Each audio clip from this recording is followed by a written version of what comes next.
Light étant réveillé et le groupe qui connaît son secret étant rassemblé autour de lui, à l'exception de Cédric et Eldrick bien évidemment, il était temps pour lui de révéler tout ce qu'il avait appris durant sa rencontre avec le Super Croco. Tous attendaient qu'il commence à parler, mais il ne savait pas vraiment par quoi commencer, et il avait peur de leur réaction sur certains points qu'il allait aborder. Sorel, voyant la difficulté de Light à se lancer, lui demanda ce qui lui était arrivé, et finalement, il se lança. Et il décida d'aller au plus simple, et dit Je suis tombé face au Super Croco. Et il m'a parlé. Après un moment de silence surpris, les réactions s'enflammèrent, surtout du côté des jumeaux qui le mitraillèrent de questions, jusqu'à ce que Light leur demande lui-même de se calmer en haussant un peu la voix malgré son ton légèrement fébrile et de le laisser terminer.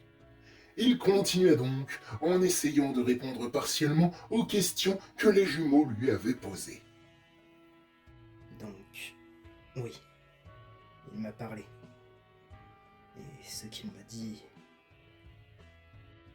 Light fit une pause, baissant un peu le regard et serrant les poings et les dents, les battements de son cœur s'accélérant. Il m'a dit... C'était Banner. Un autre silence tomba. Mais cette fois, les regards des autres passèrent du choc à l'inquiétude en une fraction de seconde. Ils échangèrent tous des regards et des signes de tête entendus, comme si ils se confirmaient quelque chose les uns les autres. Light les regardant faire, un peu perplexe, avant de leur demander, avec la boule au ventre, ce qu'ils avaient. Sorel posa sa main sur son bras et lui répondit qu'il se doutait que le groupe de Léo n'avait pas simplement disparu et que soit il s'était fait dévorer, soit il s'était transformé. Guillaume rajouta néanmoins qu'il ne se doutait pas qu'il se transformerait en super infecté, mais au vu des capacités de Light, c'est plutôt logique quand on y réfléchit un peu. Sorel demanda ensuite à Light s'il savait ce qui était arrivé aux autres, mais il lui répondit qu'à part le fait qu'ils soient tous infectés, Banner ne lui en avait pas dit plus sur la localisation et situation d'Axel et Léo. Elle grimaça légèrement en entendant la réponse de Light, en serrant doucement son bras. Puis Light continua son récit. Banner m'a juste expliqué que le virus m'avait considéré comme une menace, vu que je ne voulais pas lui laisser le contrôle. Et qu'ils se sont éloignés pour évoluer. Quand Light prononça encore une fois le nom de Banner, Sorel grimaça à nouveau, et les autres en firent de même. Puis quand Light termina sa phrase, elle l'interpella.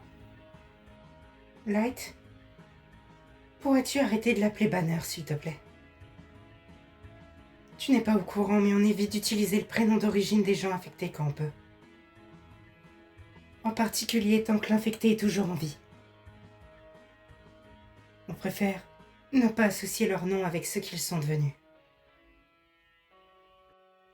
Oh, je vois, désolé. Je vais faire plus attention et rester sur le Super Croco du coup. En fait, je suis pas non plus super fan de cette appellation. Elle regarda les autres et continua.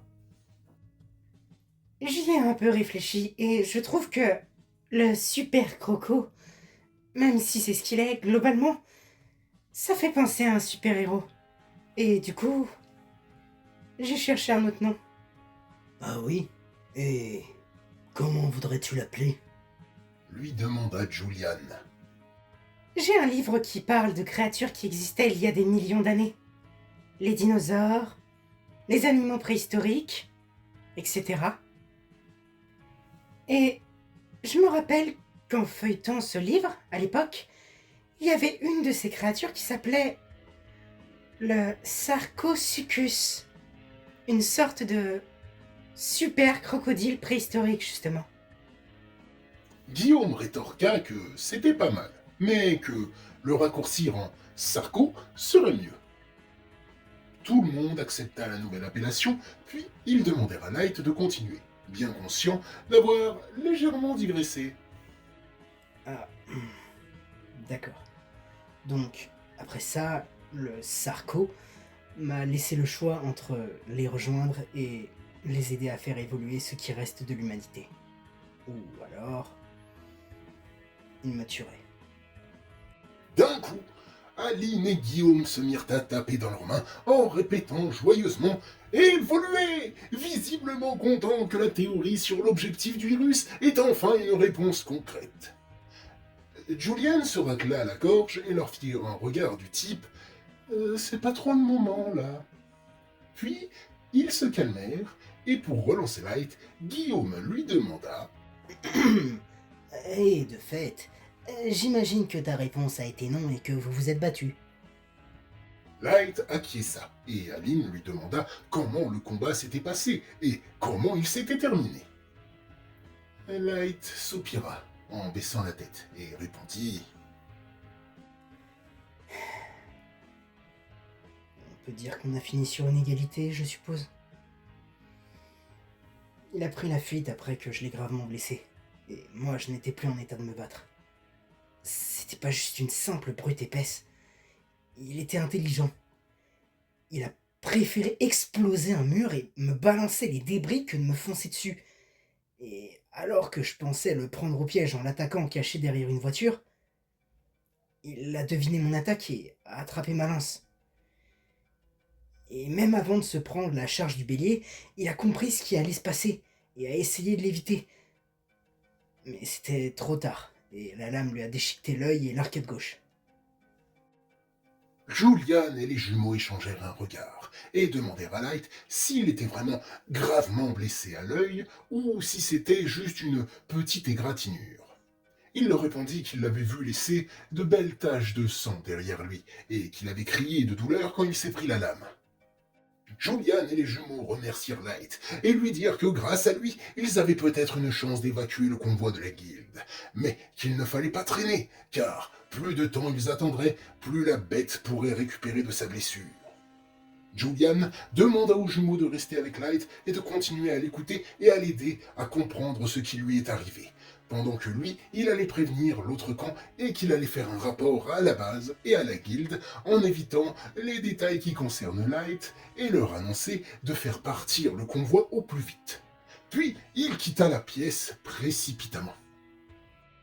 Light était un peu inquiet et demanda aux jumeaux s'il n'y avait pas un risque à faire évacuer le convoi malgré le Sarko qui rôde toujours en ville. Les jumeaux lui répondirent que si, mais que soit il tentait le coup maintenant, soit il devrait attendre que Light ait enfin vaincu le Sarko, tout en étant dans l'incertitude que les infectés qui ont les corps d'Axel et Léo ne débarquent pas tout de suite après. Light rétorqua en leur demandant « Et si finalement ils décident de sortir de leur cachette maintenant, vu que le Sarko est blessé ?» Guillaume se rapprocha, mit sa main sur l'épaule de Light et lui dit avec un sourire chaleureux Et s'ils décident de te tendre une embuscade quand tu auras retrouvé le Sarko, hein? Non, parce qu'on sait qu'actuellement tu es le seul à pouvoir le battre, et que tu as déjà décidé que tu le retrouverais et le battrais cette fois. On ne peut pas faire attendre les gens de la guilde aussi longtemps dans une telle situation. Si, en n'ayant pas de nouvelles, ils envoient du renfort, ça pourrait faire empirer les choses. Tu nous as déjà laissé une belle chance, et je pense que tous seront d'accord pour la saisir, et personne ne t'en voudra, quoi qu'il arrive. Tu as fait de ton mieux, mon ami. Light sourit faiblement, incapable de se rassurer complètement. Mais comprit que comme on avait pu l'empêcher de partir en mission en solitaire, on ne pourrait empêcher les deux camps de tenter le coup pour évacuer le convoi marchand. Et justement, il serait mal placé pour leur demander une telle chose. Soudain, Aline attrapa la main de Light et lui dit avec un grand sourire Enfin, laissons tout ça de côté pour le moment. Au lieu de ça, Light, j'ai le plaisir de t'annoncer que tu es passé au stade 2 de l'infection. Et il y eut un moment de blanc. Et Light regarda Guillaume pour essayer de savoir comment il devait réagir à cette nouvelle. Guillaume expira un rire exaspéré et dit à sa sœur que si cette nouvelle était plutôt positive pour leurs travaux et leurs connaissances sur le virus, Light ne partagerait peut-être pas cet enthousiasme. Aline réalisa sa boulette et s'excusa un peu gêné. Puis ils éclatèrent de rire en chœur. Quand les rires se calmèrent, Light demanda aux jumeaux ce qu'être passé au stade 2 signifiait pour lui, et ils lui répondirent qu'il faudrait faire des tests et essayer de définir ce qui l'a fait muter aussi brusquement. Et donc, il devrait d'abord leur raconter le combat contre le Sarco en détail et ce qui s'est passé ensuite jusqu'à son réveil. Ils lui dirent qu'ils allaient chercher de l'eau et du thé pour accompagner son récit, et ils quittèrent la pièce en ricanant, laissant Light et Sorel en amoureux. Les visages de Light et Sorel virèrent au rouge sans qu'ils n'aient le temps de rétorquer avant que la porte ne se ferme. Ils se regardèrent brièvement avant de détourner le regard. Finalement, Light s'excusa pour leur réflexion, précisant que Julian le taquinait aussi là-dessus au début, mais qu'il lui avait demandé d'arrêter. Sorel lui répondit que ses parents faisaient pareil quand il n'était pas là.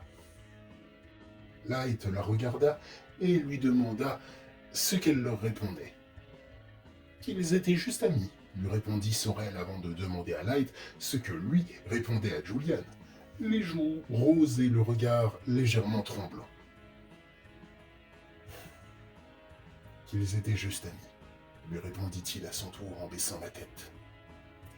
Puis, après quelques secondes de blanc, il continua en disant que, quand bien même il y aurait un jour quelque chose de plus profond entre eux, il ne pourrait jamais rien se passer de plus, car il est infecté, et que c'était du coup trop risqué. Encore plus avec ce qu'ils ont appris dernièrement en ce qui concerne le groupe du Sarco. Dire ces mots à Sorel le faisait souffrir atrocement. Il avait l'impression que son cœur et son estomac se faisaient broyer entre les mains du Sarco. Il se demandait même s'il ne préférait pas être en train de le combattre plutôt que de concrétiser cette barrière qu'il s'était lui-même imposée sur leur relation. Lui dire tout ça de vive voix et ne pas juste les penser rendait les choses presque palpables, comme une condamnation irrévocable. Une route jusqu'alors juste pas encore empruntée, maintenant complètement et définitivement effondrée. Sorel baissa la tête et lui répondit tristement. Ouais. Pas faux. Sans savoir pourquoi, elle se sentait aussi mal après sa réponse. J'avoue qu'à ce moment-là, ils m'ont brisé mon petit cœur de guimauve. Bah quoi, on peut être l'incarnation du chaos et être romantique, vous savez. Enfin, continuons. Quand les jumeaux revinrent, l'ambiance était pesante et maussade. Ils échangèrent un regard, hésitant à demander ce qui s'était passé durant leur absence, puis quand Sorel se leva et leur dit qu'elle allait remonter, prétextant qu'elle ne devait pas dépasser son couvre-feu, qui arrivait dans une petite heure environ, ils décidèrent de la laisser partir sans dire un mot. Elle regarda Light une dernière fois, alors que lui n'osait pas lever les yeux vers elle, la tête basse, avant de quitter la pièce. Désormais, tous les trois, seuls dans la pièce, les jumeaux en profitèrent pour interroger Light sur le malaise avec Sorel. Il leur répondit qu'après leur plaisanterie des amoureux, ils ont eu une discussion et se sont mis d'accord qu'une telle relation, même si elle était possible, ne serait de toute façon pas envisageable à cause de son statut d'infecté. Aline fit le lien avec ce qu'il leur avait demandé il y a un moment, sur la possibilité d'une infection si de la salive infectée pénétrait dans la bouche d'une personne saine. Elle comprit que, depuis la réponse qu'elle lui avait donnée, il avait déjà réfléchi à ses relations futures et avait décidé de repousser toute possibilité. Elle comprenait que c'était nécessaire en soi, mais se sentait un peu responsable de la situation malgré tout, vu que c'est elle qui lui avait répondu. Aline vint faire un câlin à Light, qui fut un peu surpris, mais la laissa faire. Puis, au bout de quelques minutes de silence, Quand Aline le lâcha enfin, Light décida lui-même de reprendre leur discussion. Il commença alors à leur décrire avec précision chaque action faite par le Sarco et par lui. Les jumeaux prirent des notes sans l'interrompre, puis, quand il eut terminé son récit, ils discutèrent tous deux et commencèrent à théoriser dans leur coin, Light les regardant faire en attendant leurs observations. Une fois leur discussion achevée, ils se retournèrent vers Light, et Guillaume prit la parole. Après notre discussion, voici la théorie la plus probable que nous avons trouvée quant à ta mutation soudaine. Tout d'abord, jusque-là, depuis ta transformation, tu as tenu tête au virus et l'as empêché autant que possible de prendre le contrôle de ton corps. Donc, le virus ne pouvait te faire muter. Néanmoins, voici un élément qui a changé la donne. La morsure du Sarco. Nous pensons qu'un autre contact direct avec une source d'infection a renforcé le virus en toi. Du coup, tu as eu un coup de boost temporaire. Mais derrière, ton corps n'a pas supporté le contre-coup. De fait, tu t'es évanoui. Et pendant ce temps, le virus t'a fait muter au stade 2. Et donc, toutes tes capacités doivent avoir augmenté. Aline poursuivit en lui disant qu'il devrait faire des tests et avait besoin de son aide pour faire quelques expérimentations quand il se sentirait mieux. Light accepta sans discuter, s'en remettant à leur jugement. De toute façon, avec ce qui s'était passé avec Sorel, il ressentait un besoin urgent de se changer les idées et de ne plus penser à cette douleur qui l'accablait. Et puis, il avait déjà assez dormi selon lui. Il jeta ses draps, sortit de son lit et leur annonça qu'il pouvait commencer quand il le voudrait. Les jumeaux le regardèrent, puis ils se levèrent à leur tour, et une fois Light habillé pour quitter la chambre, ils se mirent tous en direction de l'atelier.